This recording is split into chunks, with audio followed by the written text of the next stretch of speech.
1970കളുടെ അവസാനത്തിൽ അമേരിക്കയിലെ ഓഹോയിലെ സർക്കിൾവില്ലെ എന്ന ചെറിയ പട്ടണം ഒരു അജ്ഞാത വ്യക്തിയുടെ ഭീഷണി കത്തുകൾ മൂലം ഭീതിയുടെ നിഴലിലായി. ഈ കത്തുകളിൽ പട്ടണത്തിലെ താമസക്കാരുടെ ഏറ്റവും ഗൂഢമായ രഹസ്യങ്ങൾ വെളിപ്പെടുത്തുമെന്ന് ഭീഷണിപ്പെടുത്തി.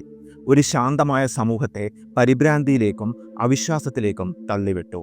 ഈ കത്തുകൾ സർക്കിൾവില്ലെ ലെറ്റേഴ്സ് എന്നറിയപ്പെടുന്നു. ഒരു കുറ്റകൃത്യ രഹസ്യമായി ഇന്നും അവസാനിക്കാതെ നിലനിൽക്കുന്നു. ഈ വീഡിയോയിൽ ഈ അസാധാരണമായ കേസിൻ്റെ വിശദാംശങ്ങൾ, അന്വേഷണങ്ങൾ, സംശയങ്ങൾ, തെളിവുകൾ, പിന്നെ ഇന്നും പരിഹരിക്കപ്പെടാത്ത ഈ രഹസ്യത്തിൻ്റെ ആഴങ്ങൾ എന്നിവ മലയാളി പ്രേക്ഷകർക്കായി വിശദീകരിക്കുന്നു. Welcome back.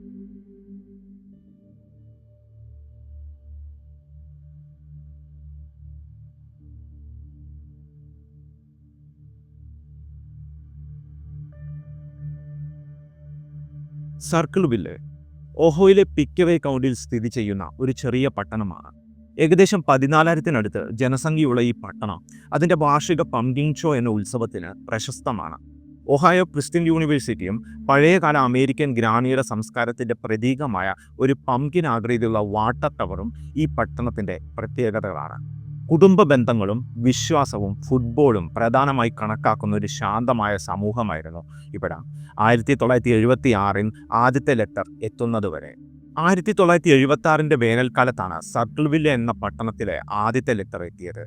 മേരി ഗിലിപ്സി എന്ന സ്കൂൾ ബസ് ഡ്രൈവർക്ക് അജ്ഞാതനായ ഒരാളിൽ നിന്ന് ഒരു കത്ത് ലഭിച്ചു. ഈ കത്ത് വെസ്റ്റ്ഫാൾ സ്കൂൾ ഡിസ്ട്രിക്റ്റിൻ്റെ സൂപ്രണ്ട് ഗോർഡൻ മാസിയുമായി മേരി ഒരു പ്രണയബന്ധത്തിലാണെന്ന് ആരോപിക്കുകയും ഈ ബന്ധം അവസാനിപ്പിക്കണമെന്ന് ഭീഷണിപ്പെടുത്തുകയും ചെയ്തു. നിന്റെ വീട് ഞാൻ നിരീക്ഷിക്കുന്നുണ്ട്. നിന്റെ കുട്ടികളെപ്പറ്റി എനിക്കറിയാം.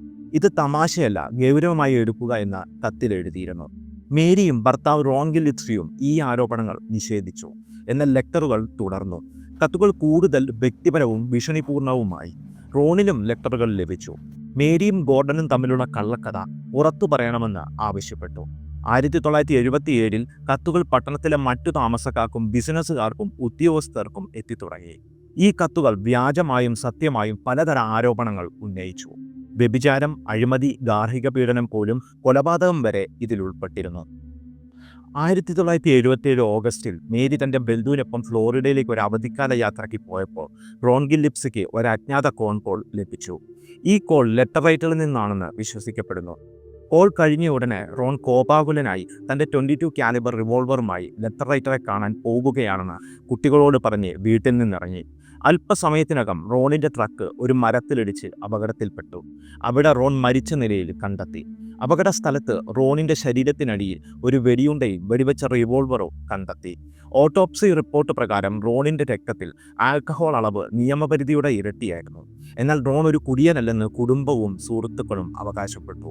കൊറോണർ ഈ മരണത്തെ ഒരു അപകടമായി രേഖപ്പെടുത്തിയെങ്കിലും പലരും ഇത് കൊലപാതകമാണെന്ന് സംശയിച്ചു.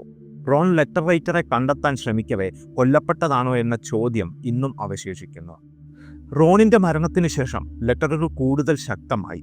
മേരി ഗിലിപ്സിയും ഗോർഡൻ മാസിയും തമ്മിലുള്ള ബന്ധം ആരോപിക്കപ്പെട്ടെങ്കിലും മേരി ഇത് നിഷേധിച്ചു. എന്നാൽ റോണിൻ്റെ മരണത്തിന് ശേഷം അവർ ഒരു ബന്ധത്തിൽ ഏർപ്പെട്ടതായി പിന്നീട് സമ്മതിച്ചു.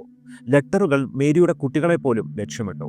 1983 മേരി തൻ്റെ ബസ് റൂട്ടിൽ ഒരു അശ്ലീല സൈൻ കണ്ടെത്തി. അത് തൻ്റെ മകളെക്കുറിച്ചുള്ള അപവാദമായിരുന്നു. സൈൻ നീക്കം ചെയ്യാൻ ശ്രമിച്ചപ്പോൾ അതൊരു ബോക്സുമായി ബന്ധിപ്പിച്ചിരിക്കുന്നതായി കണ്ടെത്തി. ഈ ബോക്സിൽ ഒരു ലോഡഡ് ഗൺ ഉണ്ടായിരുന്നു. അത് ഒരു ബൂബി ട്രാപ്പായി സജ്ജീകരിച്ചിരുന്നു. ഈ ഗൺ പോൾ ഫ്രഷറോൺ എന്ന ആളുടേതാണെന്ന് കണ്ടെത്തി. പോൾ റോണിൻ്റെ സഹോദരിയുടെ ഭർത്താവായിരുന്നു. അവർ വിവാഹമോചനത്തിൻ്റെ വക്കീലുമായിരുന്നു. പോളിൻ്റെ ഭാര്യ കാരൻ സോ പോൾ തന്നെയാണ് ലെറ്റർ റൈറ്റർ എന്ന് ആരോപിച്ചു. പോൾ തൻ്റെ തോക്ക് മോഷ്ടിക്കപ്പെട്ടതാണെന്നും തനിക്ക് ഈ ലെറ്ററുകളുമായി ബന്ധമില്ലെന്നും വാദിച്ചെങ്കിലും 1983 അയാളെ കൊലപാതക ശ്രമത്തിന് അറസ്റ്റ് ചെയ്തു. 1984 പോൾ ഫ്രഷറോർ മേരി ഗിലിപ്സിയെ കൊല്ലാൻ ശ്രമിച്ചതിന് വിചാരണ ചെയ്യപ്പെട്ടു. വിചാരണയിൽ 39 ലെറ്ററുകൾ തെളിവായി ഉപയോഗിച്ചു. അവയുടെ കൈയെഴുത്ത് പോളിൻ്റേതുമായി സാമ്യമുള്ളതാണെന്ന് പ്രോസിക്യൂഷൻ വാദിച്ചു. എന്നാൽ പോളിനെ ലെറ്ററുകൾ എഴുതിയതിന് ഔദ്യോഗികമായി കുറ്റം ചുമത്തിയിരുന്നില്ല. ഗണ്ണിൻ്റെ ഉടമസ്ഥതയും കാരൻ സോവിൻ്റെ സാക്ഷ്യവും ഒരു പോളിഗ്രാഫ് ടെസ്റ്റിൽ പോൾ പരാജയപ്പെട്ടതും അയാൾക്കെതിരെ തെളിവായി. 7 മുതൽ 25 വർഷം വരെ തടവിന് പോൾ ശിക്ഷിക്കപ്പെട്ടു. എന്നാൽ പോൾ ജയിലിലായിരുന്നപ്പോഴും ലെറ്ററുകൾ തുടർന്നു. ജയിൽ വാർഡൻ പോൾ ജയിലിൽ നിന്നും കത്തുകൾ അയക്കാൻ സാധ്യതയില്ലെന്ന് വ്യക്തമാക്കി. കാരണം അയാൾക്ക് പേനയോ പേപ്പറോ ലഭ്യമല്ലായിരുന്നു. ഇത് പോളിന്റെ കുറ്റമല്ലെന്നും യഥാർത്ഥ ലെറ്റർ റൈറ്റർ ഇപ്പോഴും പുറത്തുണ്ടെന്നും സംശയമുയർത്തി. 2000-കളിൽ 48 അവേഴ്സ് എന്ന TV ഷോ ഈ കേസിനെക്കുറിച്ച് ഒരു അന്വേഷണം നടത്തി. Forensic document expert Beverly East ലെറ്ററുകളിലെ കൈയെടുത്ത് പോളിൻ്റേതുമായി താരതമ്യം ചെയ്തു. G എന്ന അക്ഷരവും സിക്കോഡുകളിലെ 2-3 എന്നീ അക്കങ്ങളുടെ എഴുതിയ രീതിയും പോൾ പ്രഷോറിൻ്റെ കൈയെഴുത്തുമായി സാമ്യമുള്ളതാണെന്ന് ഈസ്റ്റ് കണ്ടെത്തി. എന്നാൽ മുൻ FDA profile Mary Ellen O'Toole പോളിൻ്റെ സ്വഭാവം ലെറ്റർ റൈറ്ററുടെ മനോഭാവവുമായി പൊരുത്തപ്പെടുന്നില്ലെന്ന് വാദിച്ചു. ലെറ്ററുകളിൽ ധാരാളം അക്ഷരപ്പിശകുകളും ലിംഗനിർണ്ണയം ചെയ്യാൻ ബുദ്ധിമുട്ടുള്ള ഒരു എഴുത്ത് ശൈലിയും ഉണ്ടായിരുന്നു. ചിലർ ലെറ്റർ റൈറ്റർ ഒരു സ്ത്രീ ആയിരിക്കാമെന്ന് സംശയിച്ചു. എന്നാൽ ഇതിന് വ്യക്തമായ തെളിവുകളില്ല. പോൾ പ്രഷറും മാത്രമല്ല, മറ്റു പലരും ഈ കേസിൽ സംശയിക്കപ്പെട്ടു. റോൺ ഗില്ലിപ്സി തന്നെ ഭാര്യയെ നിയന്ത്രിക്കാൻ ശ്രമിച്ചതിൻ്റെ ഭാഗമായി ലെറ്ററുകൾ എഴുതിയതാകാമെന്ന് ചിലർ കരുതി.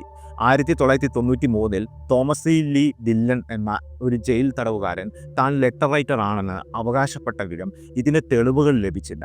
2006-ൽ മുൻ പോലീസ് ഓഫീസർ ജെയിംസ് ഫെന്നർ മുൻ സ്കൂൾ സൂപ്രണ്ട് അഡ്വൈറ്റ് എൽ ബൗമാനെ സംശയിച്ചു. എന്നാൽ ബൗമാൻ 2009-ൽ മരിച്ചതിനാൽ ഇത് പരിശോധിക്കപ്പെട്ടില്ല. സർക്കിൾവില്ലെ ലെറ്ററുകൾ പട്ടണത്തിലെ സാമൂഹിക ഘടനയെ തകർത്തു. അയൽക്കാർ പരസ്പരം സംശയിച്ചു. ഭയവും അവിശ്വാസവും വളർന്നു. ലെറ്ററുകൾ വ്യക്തിപരമായ രഹസ്യങ്ങൾ വെളിപ്പെടുത്തി, ബന്ധങ്ങൾ തകർത്തു, മാനസിക സമ്മർദ്ദം ഉത്കണ്ഠയും ഉണ്ടാക്കി. 1994-ൽ അവസാന ലെറ്റർ അൺസോൾഡ് മിസ്റ്ററീസ് എന്ന TV ഷോയ്ക്ക് അയച്ചുകൊണ്ട് ഈ ഭീഷണികൾ നിന്നു. 4 പതിറ്റാണ്ടുകൾ കഴിഞ്ഞിട്ടും സർക്കിൾവില്ലെ ലെറ്റർ റൈറ്ററുടെ യഥാർത്ഥ ഐഡന്റിറ്റി അജ്ഞാതമാണ്. പോൾ പ്രഷറോർ 2012-ൽ മരിച്ചു. എന്നാൽ അവൻ്റെ നിരപരാധിത്വം ബാധിച്ചവർ യഥാർത്ഥ കുറ്റവാളി ഇപ്പോഴും പുറത്തുണ്ടെന്ന് വിശ്വസിക്കുന്നു. ഈ കേസ് അനോണിമിറ്റിയുടെ ശക്തിയോ ഒരു സമൂഹത്തെ ഭയപ്പെടുത്താൻ വാക്കുകൾക്കുള്ള കഴിവും വെളിപ്പെടുത്തുന്നു. സർക്കിൾവില്ലെ ലെറ്റേഴ്സ് അമേരിക്കൻ ക്രൈം ഹിസ്റ്ററിയിലെ ഏറ്റവും രഹസ്യാത്മകവും ഭയാനകവുമായ കേസുകളിലൊന്നാണ്. ഒരു ചെറിയ പട്ടണത്തെ ഭീതിയിലാഴ്ത്തിയ ഈ ലെറ്ററുകൾ ഇന്നും അന്വേഷകർക്കും ക്രൈം താൽപ്പര്യമുള്ളവർക്ക് ഒരു പസിലായി തുടരുന്നു. ലെറ്റർ റൈറ്റർ ഒരു വ്യക്തിയോ ഒരു ഗ്രൂപ്പോ അതോ ഒരു വലിയ ഗൂഢാലോചനയുടെ ഭാഗമോ ആയിരുന്നുവോ? ഈ ചോദ്യങ്ങൾക്കുള്ള ഉത്തരങ്ങൾ സർക്കിൾവില്ലെ പട്ടണത്തിൻ്റെ ചരിത്രത്തിൽ ഒരു നിഗൂഢതയായി അവശേഷിക്കുന്നു. ഈ വീഡിയോ നിങ്ങൾക്ക് ഇഷ്ടപ്പെട്ടാൽ തീർച്ചയായും ഒരു ലൈക്ക് നൽകുക. അതോടൊപ്പം ചാനൽ സബ്സ്ക്രൈബ് ചെയ്യാത്തവരാണെങ്കിൽ സബ്സ്ക്രൈബ് ചെയ്ത് ബെല്ലൈക്കൺ അമർത്തുക. അപ്പോൾ അടുത്ത വീഡിയോയിൽ വീണ്ടും കാണാം. നന്ദി, നമസ്കാരം.